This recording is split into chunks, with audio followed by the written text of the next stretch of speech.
Now, a myth is a truth told in the form of a story.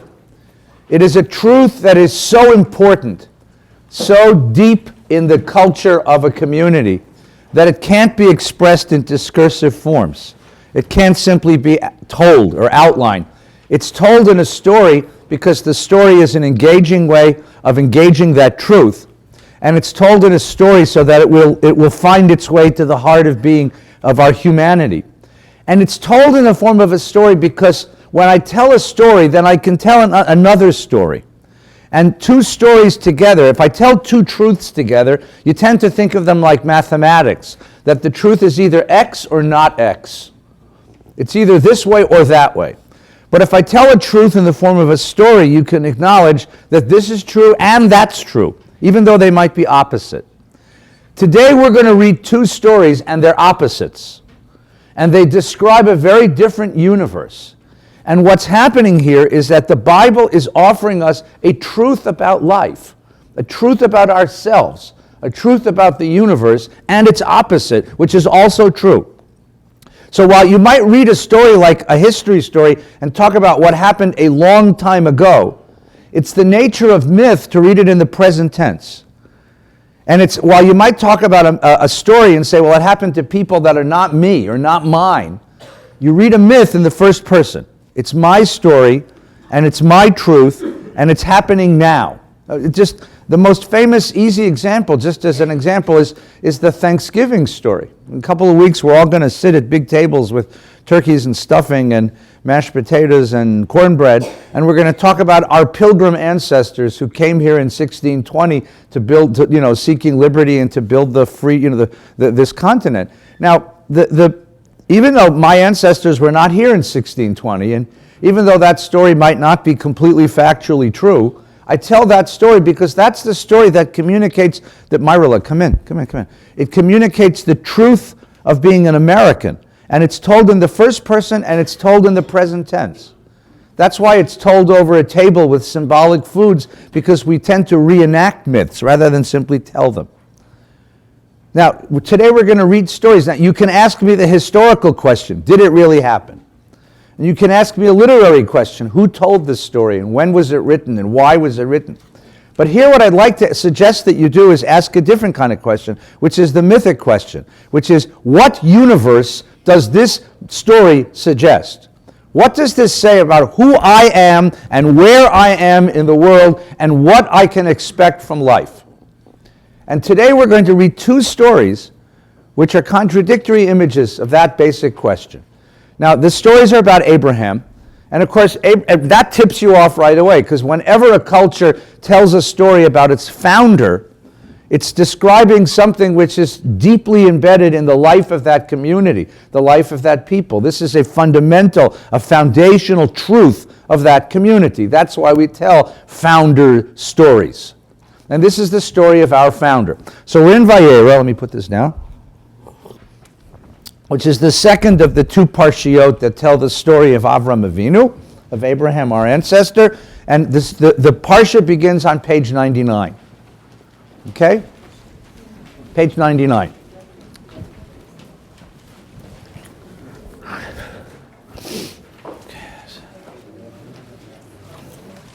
Page 99. Everybody got it?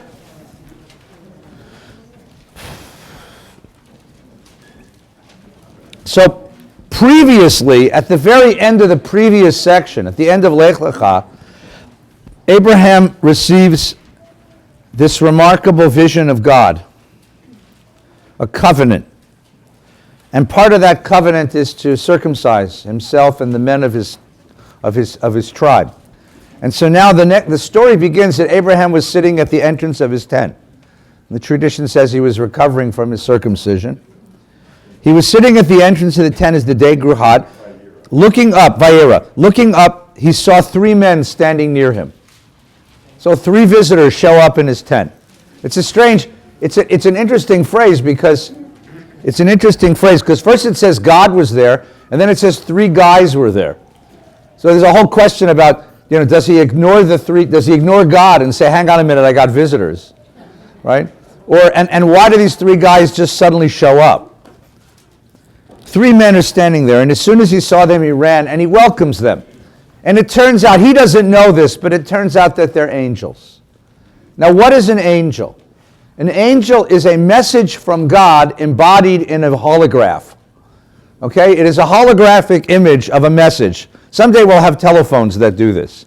When you get a phone call, it won't be on a little cell phone. There'll be an image of the person sitting there saying, "Hi, how are you? Can you come to lunch Tuesday?" We'll have these very soon, and I will make a lot of money when you do. Each angel comes with one message. The first angel tells him that his wife is going to have a baby. Now, his wife is already talking 90 years old, and Abraham's over 100, and they're going to have a baby, and Viagra hasn't been invented yet. So, all right, this is a miracle, okay? The Lord can raise the dead. And now that leaves 2 angels. So look at page 102. Page 102. Nate, you can prop it open just a little bit. It's just a little noisy out there, but you can, if you want to prop it open so you can keep an eye on Eli, you can do that, okay? We're on page 102. So now we have 2 men standing in front of him. Famous story. The men set out from there and looked down towards Sodom. So Abraham, he lives in Hebron. He lives in Kiryat Arba, which is just at the edge of the rift. And Sodom is a town down near the Dead Sea. Now today, that's this horrible desert. But that's part of the knowledge of the Bible, because the Bible knows that you know that today that's a desert, and it imagines that once it was very, very lush. And how did it get that way? Well, here's the story. Now look at verse 17. Here's where the story begins in earnest. Now the Lord had said, Adonai Amar, God said, Hamechasani mi Avraham asher ani oseh. Shall I hide from Abraham what I'm going to do? Who's God talking to? Himself. This is divine rumination, the internal speech of the Lord. And what is the question that's being asked here? Remember, I told you before, and I'll stand by this. Whenever there is a question in a biblical text, that is what the story is about. The question came first. The question is in red or italics. The whole story is an interpretation of the question. The question is what the story is really about. So what's the question here? God says to himself, shall I hide from Abraham what I'm going to do? What's the question here? Can a human being understand God's plan in the universe? Is God's plan transparent to human beings? Or do we live in a mysterious universe that we'll never really understand? Do God and man share a common moral language? Do we share a common moral vision? Or is what God does beyond us, and all we can do is either marvel or tremble at God's mystery? Can you figure out the world? Can you figure out the world? That's the question. Now, the question of can you figure out the world scientifically occurs, for example, to Isaac Newton. The story of Isaac Newton, which is also a myth, by the way, both it didn't happen, but it's a truth, is, the young man at Cambridge sitting under a tree and an apple plops him on the head. And it suddenly occurs to him that apples falling on your head and planets staying in orbit are governed by the same set of mathematical equations, the same set of mathematical laws. And he discovers, as it were, gravity. Because suddenly the universe becomes transparent to him. It's not an accident that apples fall down from trees and planets circle suns and moons circle planets and tides rise when they do. This is all governed by an order. So here the question is there a moral order to the universe that we can discern? Shall I hide from Abraham what I'm going to do? And you all have asked this question. Every human being has asked this question on both sides. Sometimes you look at the universe and you say, I can't figure out what the hell is going on. How can it be? How can it be? When bad things happen to good people, hang on a minute, Jay, I'm in a roll here. When tsunamis wipe out whole populations, when things happen and you look and you say, how can it be? And then other times you look at it and you say, now I get it, now I see. So the question here is a fundamental question about how do you view the universe? Can I discern the moral order of the universe? Does God reveal to me how God operates in the world? Do God and man share a common moral language? So the Bible's going to mess with, that's what the whole Torah portion is going to be about. Now, if you go back into the story for a moment, the answer to the question, shall I hide from Abraham what I'm going to do? The ostensible answer is, of course you should. You're God. What fun is it to be God if you got to explain yourself? You know, I'm Feinstein. I'm married 35 years to a girl. She knows where I am. If she doesn't know where I am, my phone starts ringing. And she calls me. She says, where are you? I say, what do you mean, where am I? I'm sitting at my desk where I am always. I'm in the other room, you know. I'm next to you. I'm right here, right? Some of you were married. You know that experience. Where are you? You're married, so you have you have a responsibility to open yourself to your partner and let them know what you're going to do. You are accountable. I'm accountable to my wife. I'm accountable to the people who employ me. I'm accountable to the community that I'm a part of. I'm accountable. Is God accountable? No, it's an interesting question. Is God accountable? Does God have to answer to a boss, to a wife? Right? Does God have to say, here's what I'm doing and here's why? Right? You ever have your spouse look at your credit card bill and say, what the hell is this? And you say, well, I was out, I decided I would buy a Cadillac, you know. And you have to give an accounting to your spouse because you can't just spend money if you're in a marriage. You got to make an accounting. Or is God accountable? Does anybody look at God's credit card bills and says, what are you doing? You know, well, where were you Tuesday? Or why did you destroy the Philippines, you know? Shall I hide from Abraham what I'm going to do? Now we're going to see later that there's a whole different way of looking at this question. There's something here in this Torah portion, but if you really want to see the other side of the story, there's a book in the Bible called Job, J-O-B, which is the opposite side of the story. The book of Job says God doesn't have to explain himself to anybody. In the book of Job, there is a man named Job who's tortured terribly, and at the end of the book, when he keeps screaming, why are you doing this? God tells him, shut up. You're man, I'm God, I don't explain myself to you, shut up. And at the end of the book of Job, Job says something very profound. He says, okay. You know, Jackie Mason once said the greatest Jew ever lived was Menachem Begin, who will go down in all of Jewish history for saying one word, all right, you know, okay, you know, fine, you know. So Job at the end of the book says, okay, he surrenders. So shall I hide from Abraham what I'm going to do? That's the question of this text. That's the question of the book of Job. That's the question of life. Can we ever figure this out? How the world works. Why the world works the way it does. What's expected of us in this world. Since Abraham is to become a great and populous nation, and all the nations of the earth are to bless themselves by him, for I've singled him out that he may instruct his children and posterity to keep the way of the Lord by doing what is just and right. Well, now God reveals something else. He's my partner. He's my partner in bringing justice and righteousness to the world. And if he's going to be my partner, my agent, if he's going to be my agent, a vessel of my justice and my righteousness in the world, then he has to understand how I operate. How I operate. So I have to tell him what I'm going to do. I have to explain to him my moral reasoning, because my moral reasoning has to become his moral reasoning. That's what his job in the world is. When he was commissioned last week in Lech Lecha, remember what we said? God said to him, Hey bracha, be a blessing. If he's going to be a blessing, he has to understand how God works in the world. He can't represent a random God who goes around destroying things. So what happens? Then the Lord said, we're on verse 20, the outrage of Sodom and Gomorrah is great and the sin is so grave. I will go down to see whether they've acted according to the outcry. Now that's a strange couplet, isn't it? If I already know that the outcry is grave, that their sin is terrible, if I already know that they're morally rotten, why do I have to go down and see it? Because now I'm not simply ascertaining facts. What I'm doing is fixing the air conditioning, which almost never works. So let's see. The Lord God, I can figure out the moral universe, but I can't figure out the air conditioner. God says, I'm going to go and I'm going to model for you how you do justice.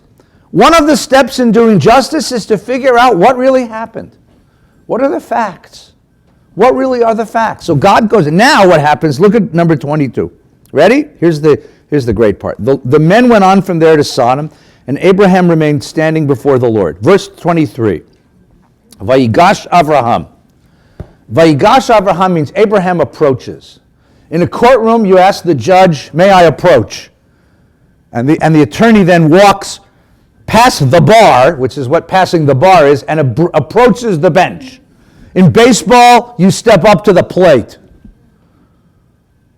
You step up. He steps into the encounter. Vayigash Avraham. He enters the encounter. And here's the speech. Ready? Abraham came forward. Vayigash Avraham. Vayomer. And he says, will you sweep away the innocent along with the guilty? Now, you can read this in two ways. One, you can read that as an honest question. What kind of God are you? What is your morality? Is your morality the kind of morality that doesn't care good or evil, right or wrong? I mean, there are gods like that in the world, right? He's living in a pagan universe where good and bad don't matter. Nature works that way. Nature doesn't care if you're a nice person. The lion's going to eat you anyway. It was Mordechai Kaplan, Rabbi Schulweis's teacher, who once said, it won't help you to tell a tiger that you're a vegetarian. It won't help. If your lunch, nature doesn't care if you're nice or not nice. If you're naughty or nice. Santa Claus does, but nature doesn't. Nature doesn't care if you're naughty or nice. If there's an earthquake, your house is going to fall down. If there's tsunami, you're going to get wet. If there's cancer, it doesn't care. So he's asking, it's an honest question. Do you have a moral discrimination in your vocabulary? Then you can look at it a different way. He's accusing, because he knows that God at least purports to be a just God. And a just God, a God who does justice, what does a judge do? A judge discriminates between the innocent and the guilty. You're going to punish them? Are you not going to discriminate? It's an accusatory statement, right?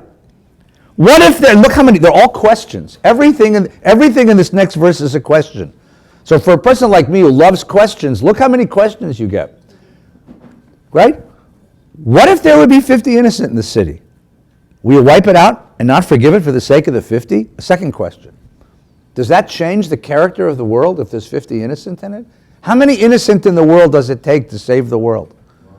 Well, 1, 36. We'll see what happens, right? Now, verse 25. Everybody see verse 25? This is the verse. Far be it from you to do such a thing, to bring death upon the innocent and the guilty, so that innocent and guilty fare alike. Far be it from you. Shall not the judge of earth do justice, do justly? Let's look at it in Hebrew. Can you look in Hebrew with me? Don't get intimidated. If you don't read Hebrew, we'll teach it to you. So put your finger on the Hebrew verse 25. You see it? Chalila lecha does not mean far be it from you. Far be it from you is much too literary, much too Shakespearean. Chalila lecha is an exclamation. It's like, oi! Oi! And it's more than oi, it's more like an accusation. Right? I tell you a story, when my parents would go away to Vegas and they would leave my brothers and me alone, we'd beat the crap out of each other. Bubby would come into the room. Bubby was 4'1", and she would look at me and she'd see me about to destroy my little brother with a stick, and she'd look at me and she'd say, "Oh, shanda necherpa," which means shame on you. Shame on you. You're better than that. Shanda necherpa. And then, if I was really bad, there's a one-syllable curse that only bubbies know that will destroy you. She'd look at me, she'd say, Shanda necherpa, she'd like, feh. Bubby, don't give me feh. Because feh, translate feh, means I'm so disappointed in you.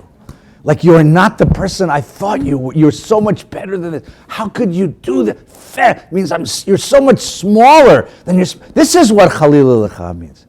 This is Abraham scolding God the way that a bubby scolds an intransigent grandchild. Right? Chalil Lecha. Me'asot kadavar hazeh, to do such a thing. And now he defines the thing. So there's a dash, defining what? Lehamit, to kill, from the word mate, dead. Lehamit, to bring death.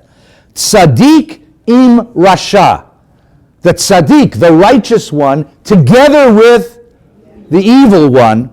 V'haya, so that it would be as if ka tzaddik ka rasha, that there's no distinction between innocence and guilt, that there's no distinction between good and evil, that there's no distinction between right and wrong, that there's no distinction between light and darkness. Is that the world you want? Is that the world you want? You want a world where there are no moral distinctions and you're the one who's going to do it? Is that the world you want? Then he repeats it again, Chalila lacha, which is fair. I mean, really, how could you think such a thing? How could you think such a thing? Hashafet kol haaretz lo yaseh mishpat. The judge of all the earth is not going to do justice. I mean, it's such an accusation. So what do we have here? So we have here a human being who is now in the position of scolding God, because the human being represents a level of moral thinking and moral perception that God has somehow forgotten. Now the question is, how does God respond? Come in, you guys, come in, make yourselves at home. Come in, you can schmooze, just go right outside. It's lovely to see you. Hi, sweetheart. You too. Mwah. Give me This is the only shul in America where a rabbi will embrace a president, you know, and not get stabbed in the back. That's it's the only shul in America, right? So what? It's good. So what happens? What's going to happen next? What's going to happen next? What's going to happen next? There is a short movie I want you to go home and watch. You can get it on your computer. It's on YouTube. It's exactly 10 seconds long. It's called Bambi versus Godzilla. Okay, if you've ever seen this movie, it's a little YouTube movie, and it shows you a Disney forest, and the music is ya la la la la la la, and you see this frolicking little deer, Bambi, and then all of a sudden you see this humongous foot, whoosh, and steps on the deer. That's the whole movie. Okay, that's what God should do.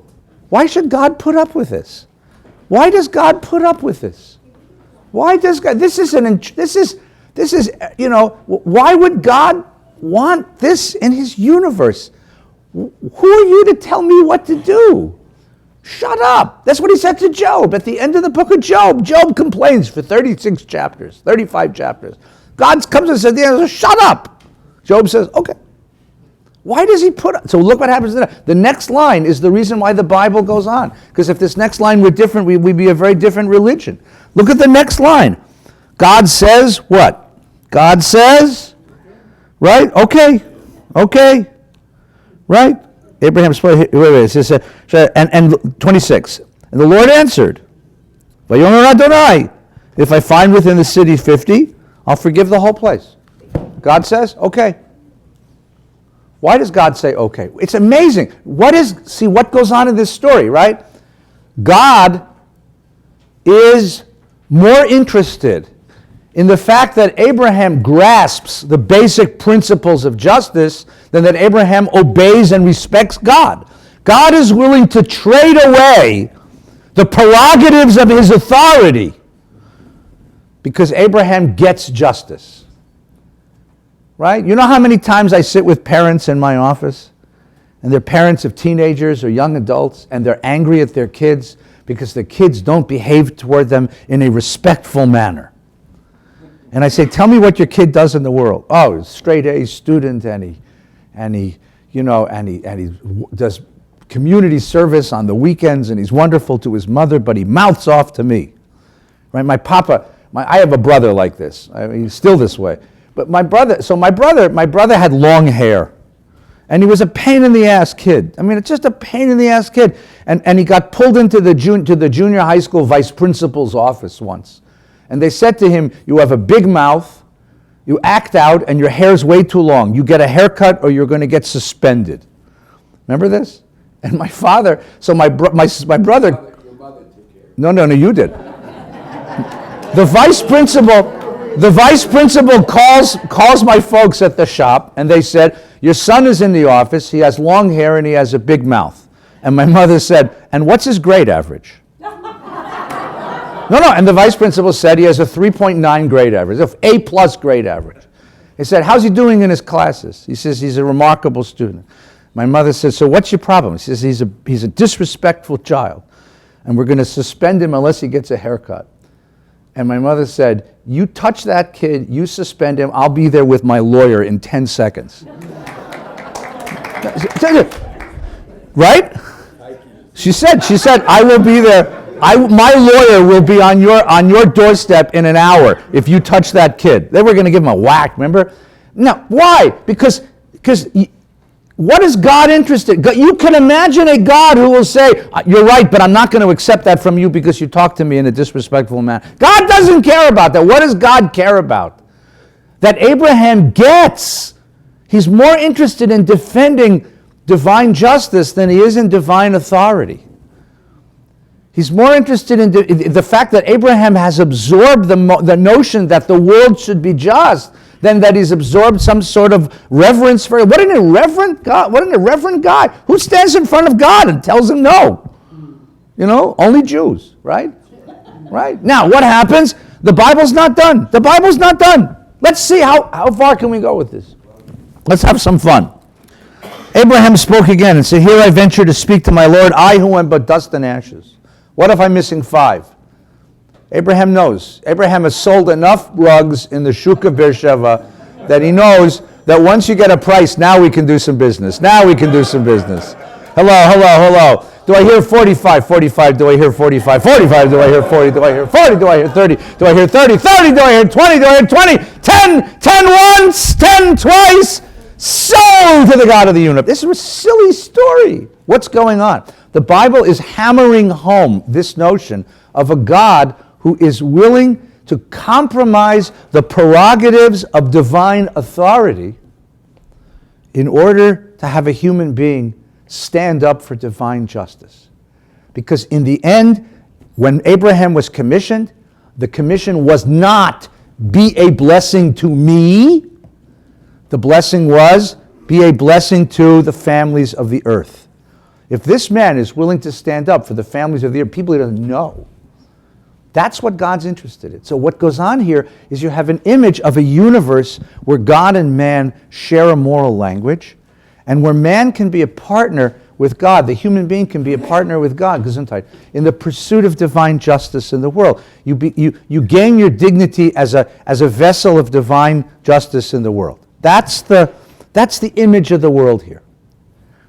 Now let's turn the page and we'll see something different, right? So now turn to page, I don't know, what is it? It's chapter 22. Yeah, 22, page 117. Now it's getting warm here again, right? I can't win. 2 temperatures here, that's right. Too hot and too cold. Sahara and meat locker, those are my temperatures. Page 117. Page 117. Ready? Sometime afterwards, God put Abraham to the test. A test? Now he's testing him? Guy's gave up his whole life to follow this God. Guy's been following him now he's testing him? Let's see what kind of test it is. He said to him, Abraham, and he answered, here I am. Very formal. Okay? Now we can spend a lot of time on this story, and we will, but I want to get one point together. And he said to him, take your son, your favorite one, Isaac, whom you love, and go to the land of Moriah, and offer him there as a burnt offering on one of the heights that I will point out to you. Now, what kind of test is this? What kind of test is this? This is a strange test, right? First of all, because Abraham had 2 children, one of them left or was exiled. Now he has 1 kid left. And if he offers this child to God, how many kids does he have left? None, which means that the promise of the covenant ends. If he kills Isaac, then the covenant doesn't continue. And that was the promise, that you will have many children. That's his name. Avraham means father of the many nations. And if he kills Isaac, then there's no covenant. There's no promise anymore. But if he refuses, if he says, forget it, then he disobeys. He ceases to follow. He's been following God all along. He disobeys and he stops. And besides, why would God want the kid? The kid was the promised kid. The Parsha began with the promise of the child. Why would God now want the child back? It's a test you can't pass. It's a test you can't figure out. It's a test that has no sense.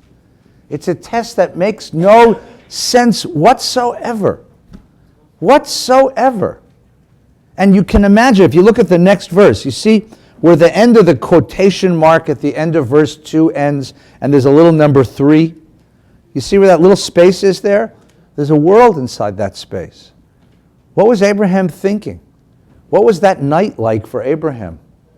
What was it like to sit up all night? Was he angry? Was he sad? Was he resigned? So early the next morning, Abraham saddled his ass, took with him 2 servants, and he split the wood for the burnt offering, and he set out for the place. On the 3rd day they got there. This is torture, taking the kid to this. So 3 days, it's not an instant it's 3 days of torture. 3 days of torture. Of bringing the kid with him, and you know, what was he thinking the whole time? And then he sees the place from afar. He says to the servant, stay here. He goes up. He puts the wood on the kid. The kid asks him the question, where's the sacrifice? And Abraham says, God will take care of the sacrifice. Then they arrive at the place at which God had told him, and Abraham built an altar, and he laid out the wood, and he bound his son Isaac, and he laid him on the altar, and he picked up the knife to do the deed. And an angel of the Lord called to him from heaven, Abraham, and he said, here I am. And he said, do not raise your hand against the boy or do anything to him, for now I know that you fear God. Now you know what you didn't know before? Now you know? What didn't you know before that you know now? Or do anything. Now I know you fear God, since you've not withheld your son, your favored one, from me. And he looked up and he sees a ram.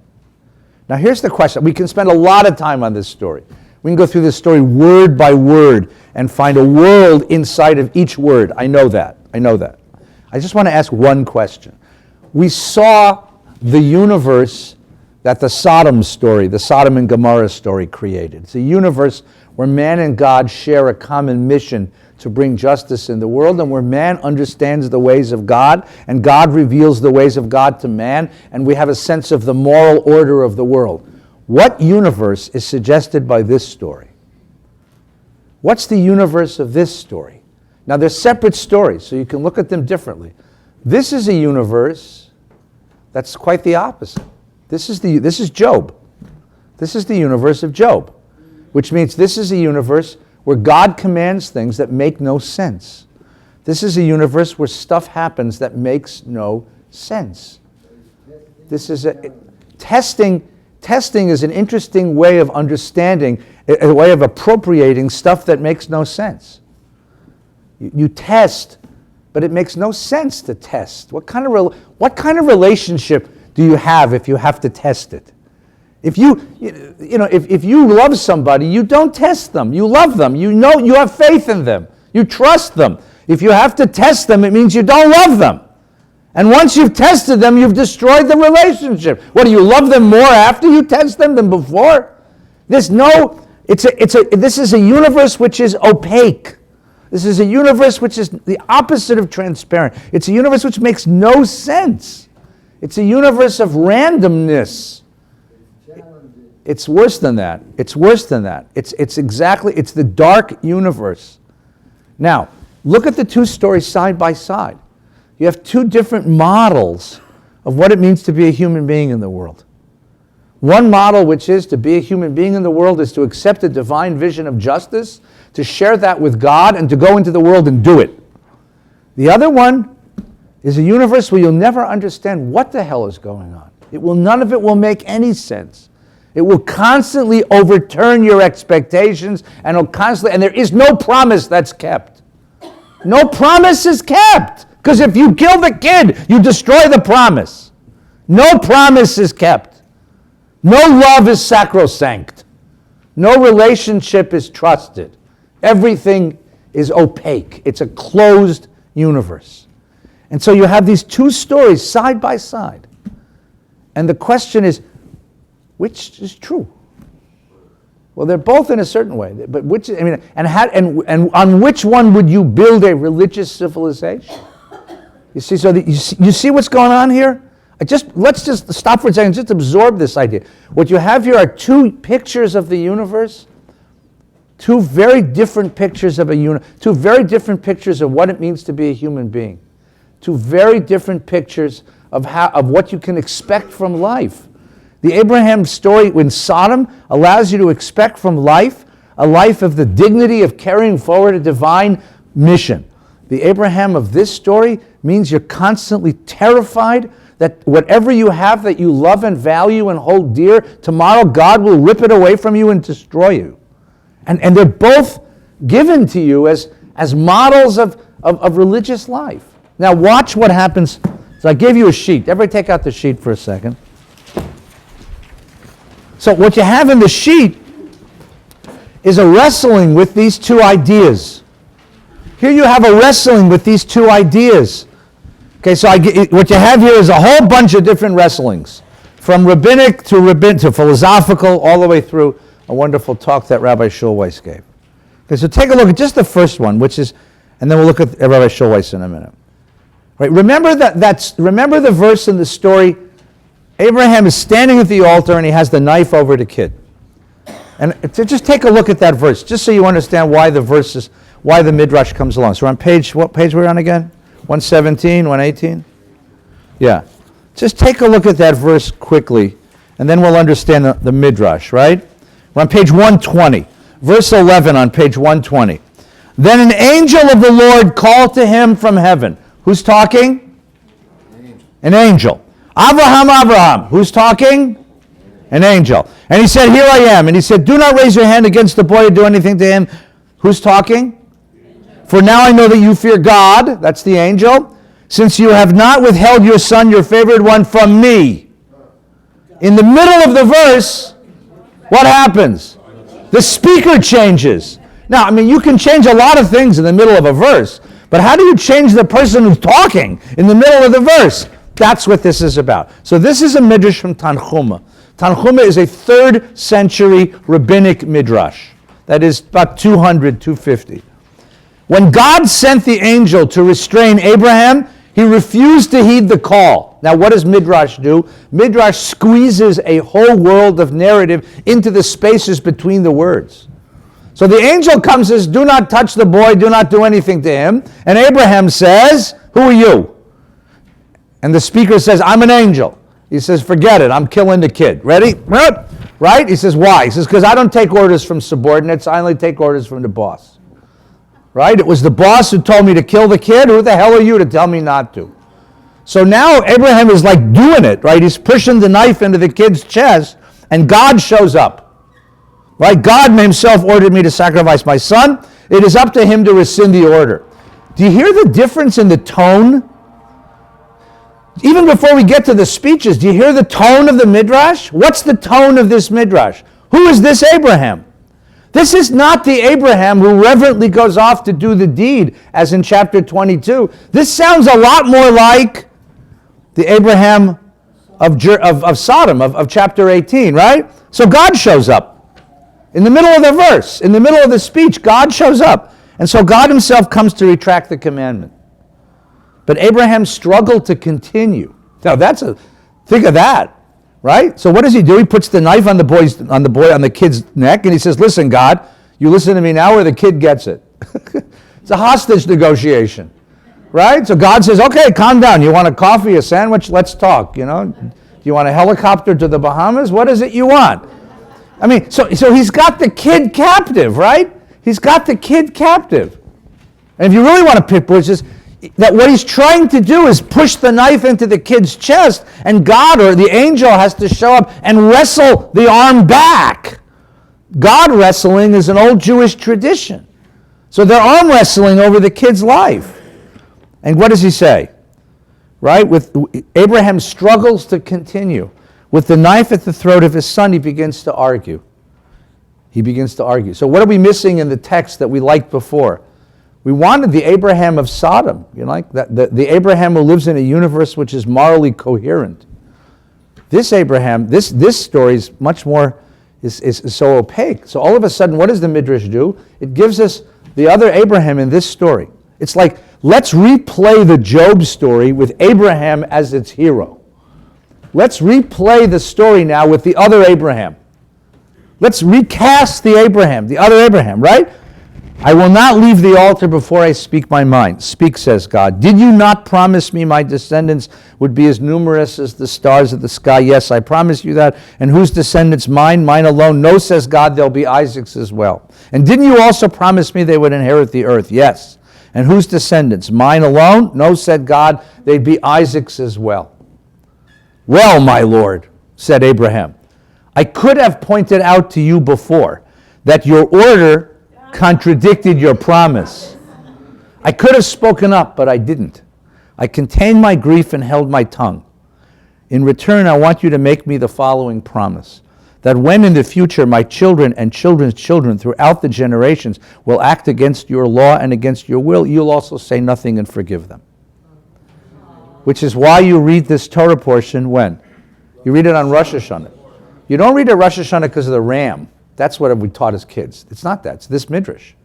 Now, what does that mean? Listen to the last line. So be it, God agreed. Let them but retell this tale, and they will be forgiven. Now, wait, hang on. I'll ask you a question. Hang on a second, David. 1 second. Let them retell the tale, and they will be forgiven. Which tale? The tale in the Bible or the tale in the Midrash? See, the Bible says Abraham marched off to do it. But the Midrash said, what? Abraham pushed back against God. I think it's the Midrash. I think it's the Midrash. Well, you can't tell the Midrash without the tale, without the Bible, but I think it's the Midrash. It's the Abraham of the Sodom story that brings you forgiveness. Now think about that. All you got to do is tell this story and all your sins are forgiven. There are very few times in Judaism that's told, by the way. Do X and all your sins are forgiven, right? Most of the times you got to pay for your sins. Why is this story so powerful? Because if you're able to be Abraham's heir and take seriously this idea of walking the world as a vessel of divine blessing, then the mistakes you make along the way will be forgiven. If you live this life, the mistakes you make along the way are forgiven. That's the notion here. So we'll take some. Now I'll take time. I just want to get through this idea. It took me an hour. 2 religious universes. And by the way, if you know people, I mean, there are people who live in the Sodom universe, and there are people who live in the Akedah, the Binding of Isaac universe. 2 different universes. And the tradition, the Bible lets you live in both of them, lets you have both of them, because they're both part of the repertoire of human experience. But the Midrash asks the question, yeah, but if you have to build a religious civilization, which one would you rather build it on? The Abraham of the Isaac story, of the Binding of Isaac, says that the principal religious virtue is obedience. Obedience is the highest religious virtue. Reverence for God. And so you have a Danish philosopher of the 19th century named Søren Kierkegaard, who writes an entire philosophy based on that idea in a very happy book called Fear and Trembling. Okay? Which I read when I broke up with a girlfriend in college, so it was just like the perfect book, right? Right? It's all about obedience and sacrifice to a crazy, irrational universe as the highest religious virtue. He calls it the teleological suspension of the ethical. Meaning, there's sometimes when you have to do something which is even immoral because God told you to do it. You have to give up everything. It's the obedience is the high. And then you get an opposite idea, which is the Sodom story, which is what? Obedience to God's voice, to God's command is not the highest virtue. There's a virtue higher than that, and that's Schulweis on the back page. And that's called conscience. That's the pursuit of divine justice in the world, even if you have to go against God in order to get it. So here you have a machloket, you have an argument between Søren Kierkegaard and Harold Schulweis. Well, because the question is, on what basis do you build a religious civilization? What kind of people do you want to create? Which Abraham do you want to create out of your children, out of your grandchildren? That's what's being argued here. All right, now we got lots of questions. Pop, you get the first. You're Pop. The God of Sodom and Gomorrah is Adonai, and the God of the Akedah is Elohim. Right, well, that's one of the ways that Schulweis sort of does it. So Elohim is this God of nature, which is also the God who shows up in the book of Job. And that, Your house fell down. well, yes, I mean, anybody who's ever had to face nature, right? You know, mosquitoes don't care if you're a rabbi. Trust me on this one, right? I mean, it's nature. Nature has no discrimination between, I've told you this story. I was once getting on an airplane, and a lady sees me waiting in the airport. She says, "You're Rabbi Feinstein, right?" I say, "Yeah." She says, "Oh, I'm so glad I'm on this flight too." You know?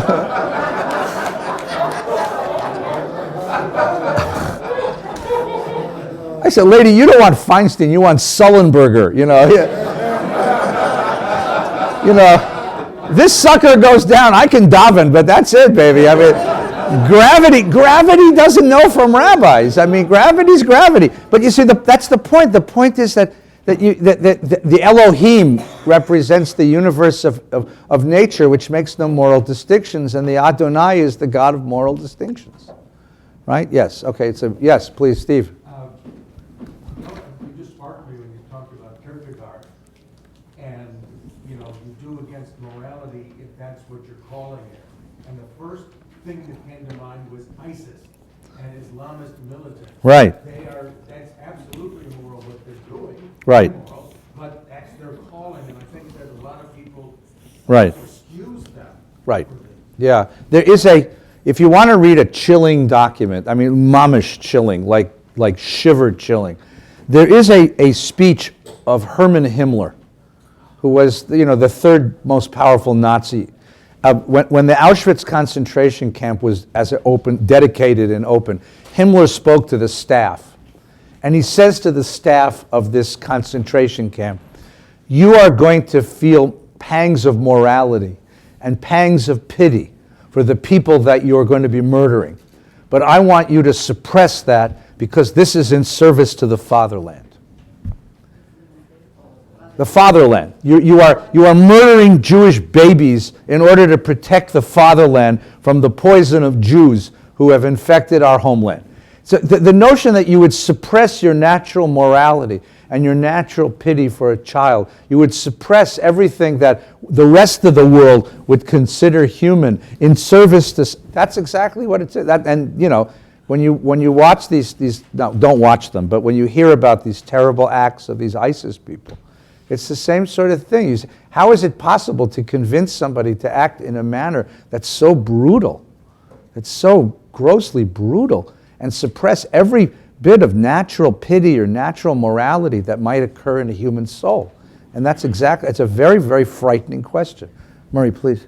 Last night at Fountain View, we put on a skit that I had written on Crystal Bach. Yeah. Now, one of our residents, this is a personal story, tells that on Crystal Bach, her aunt was undergoing surgery. 2 SS's came into the surgery room, Yeah. arrested the 2 Jewish doctors, and left the aunt on the table. Yeah. Yeah, there's the suppression of anything moral in service to, so you'll see Martin Buber in 1948, after the Shoah, answers Kierkegaard, which says, first of all, how do you know whose voice it is that you're listening to? And second of all, look what happens when people listen to voices. But I think the more powerful answer is Rabbi Schulweis's answer, which is that there are certain things, part of human beings, which we have, which is supposed to be a guard against this. It's a very wonderful, the Schulweis says that Abraham's disobedience is the most powerful obedience to God. So Dave, you had a question before, yeah. Yeah.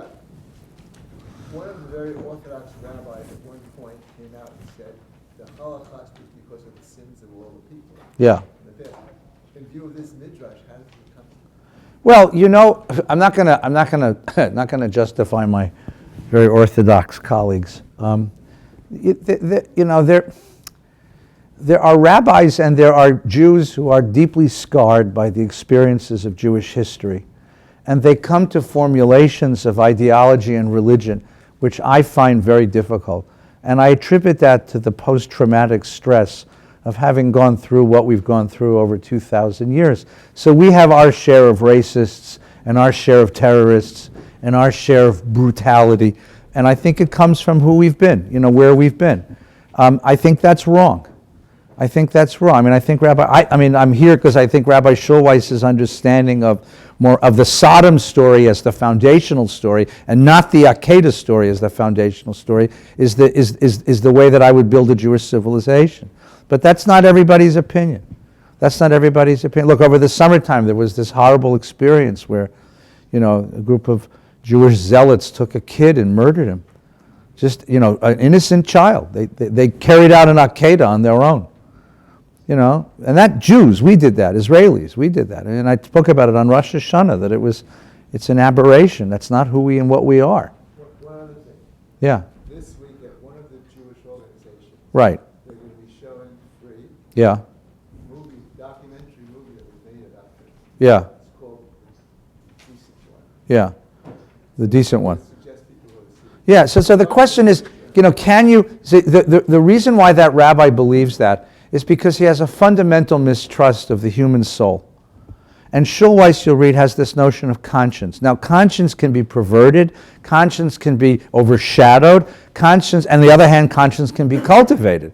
But the question is whether you have any sense that human beings have conscience to begin with, or whether you believe that human beings are by nature just viciously corrupt, and that there's nothing except a religious civilization holding us back from brutality. And this is a question. It's an interesting question.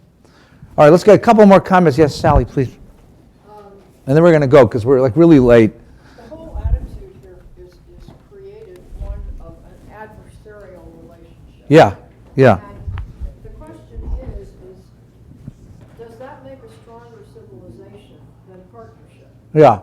From the moment he asks himself, should I tell Abraham, you know right away that it's going to be adversarial. Yeah. But maybe a junior and senior relationship is better to build it. That's a lovely observation. We all laugh. Right. just now, Yeah. As we were reading. Right. So, It's a lovely observation about whether why the foundational story would describe an adversarial relationship. So here's the question that I would ask about it, and you can construct a much better answer than me because you're a wonderful scholar of Torah, which is, the question is, what kind of universe, what experience of the universe gives rise to an adversarial story? Right? It's a story, it's a universe where I experience a certain degree of struggle, of pushing back against something. Right? So if you think about the question of how do I live in the world and what do I struggle with in the world, I end up with a story like this, instead of a story which is much more benign. This is a story that comes out of struggle. A struggle with the evil of the world, a struggle with the evil that lives inside of us, a struggle that, it's the struggle story. That's why it's an adversarial story. All right, I see lots of hands and I see no time. So okay, one more comment. Yeah, please. Hi. Actually, two comments. Number one, about the boys who killed the Palestinian child over the summer. Men, it wasn't boys. Men, Yeah. They were arrested. Yeah. And Yeah. they will be prosecuted. Yeah, they are, So yeah. I think that our sense of divine justice will be served there, that there are bad apples, but they are going to face justice. Yeah, but you see, the question that Israel was struggling with over the summer was to what extent that's a representation and a product of a civilization, of a culture, and what in our culture gave rise to that. It's not just, it was a sense in Israel over the summer that these were really bad guys, but it's not the same thing as a guy, going off and knocking off a liquor store and killing the clerk. This is a political, ideological murder that was rooted in a political, ideological movement that is all too vocal in Israel. Right, and I would love to have that, but I want to go back to. Yeah, go ahead. Go to the other question, then we're going to finish. It's actually, for most of my life, it's actually the story of Lot. Yeah. Has been very problematic for me. Yeah, As a woman and now as a mother. Yeah. That he is considered to be, he's spared, right? Because he moves on, he goes up to the mountain. Yeah. With his family. Yeah. He offers his daughters to be raped in place of these strangers, and then Yeah. his daughters in turn basically give him a date rape drug and have their way with him. Yeah, But Bibles, these are the people, yeah. it's the family. This is your mishpacha. How is that? Yeah, mazel tov. Yeah. Would you invite them to the bar mitzvah? That's the question. Mom, how come our cousins are so weird? We're inviting them to the bar mitzvah anyway. So on the one hand, look, you can go through it really quickly because we're out of time. Number one, the purpose of that story is to show you that Lot may have been the only righteous person living in Sodom, but he was no Abraham. He is no tzaddik. Number two, the daughter raping story, I know offends you as a woman and offends me as a man and a father of a woman and a husband of a woman and the son of a woman. But the ethic there is that hospitality, in that world, hospitality and the protection of the guest who comes under your roof is the highest virtue in a city, in an urban setting. And he's willing to offer up the virtue of his daughters, because that hospitality ethic is so high. And the fact that the people of Sodom come to take the visitors, that they're going to take the visitors and destroy the visitors, it shows you just how awful Sodom was. That's why the story is there. Then the other story of the date rape drug is a very interesting story because it's a replay on the Noah story. These people look down from the mountain and they see their world destroyed, and they really believe they're the only 3 people left in the world. And these 2 daughters ask themselves, if we're the only 2 women and he's the only man left in the world, we have to repopulate the world. What kind of weird stuff are we willing to do in order to repopulate the world? It's like the Noah story, and again, it's not a pleasant story, but there is a logic to it. It's not a logic of justice, it's a different logic. We're going to have to stop now because we're really late. Next week we'll continue Chaye Sarah next week. Be gesund, stay well. Have a good Shabbos. Come Wednesday night to hear Ambassador Gold.